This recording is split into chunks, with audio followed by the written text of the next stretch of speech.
Now, you'd think that Carol Howard was exactly the sort of officer the Metropolitan Police needed. A young black woman trained in the use of firearms and a member of the Diplomatic Protection Group.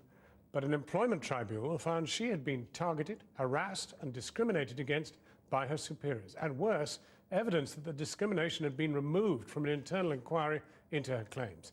Our Home Affairs correspondent Simon Israel reports.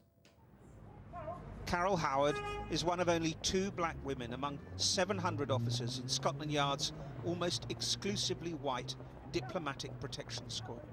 She took the Met to an employment tribunal because senior officers, she felt, had undermined her honesty and integrity on the grounds of her colour and sex.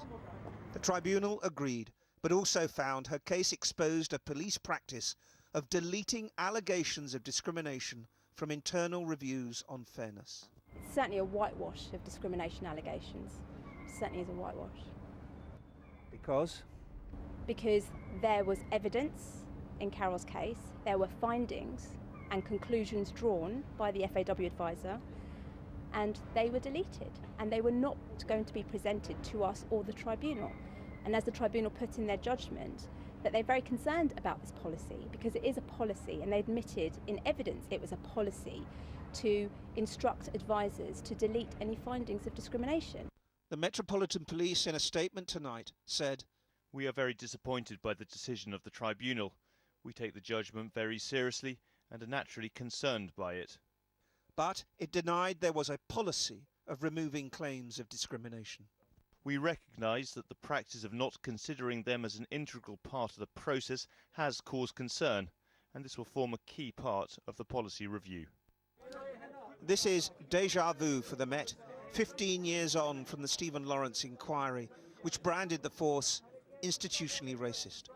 Figures obtained by Channel 4's dispatches recently reveal that in the last 4 years, 14 officers or staff have been dismissed as a result of a proven allegation of race discrimination, and 54 officers or staff have been formally disciplined.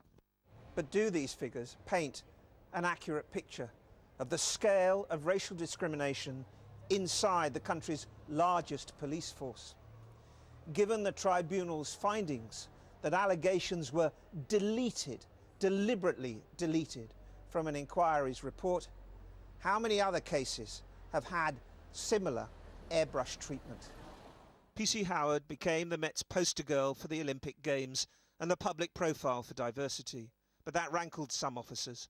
Her sick leave, financial affairs, roster changes, firearms training all became subject to internal concerns or inquiries on the basis of little or no evidence.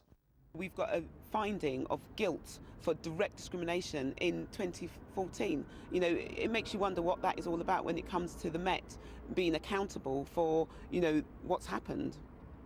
Some predict PC Howard's case will have a lasting effect.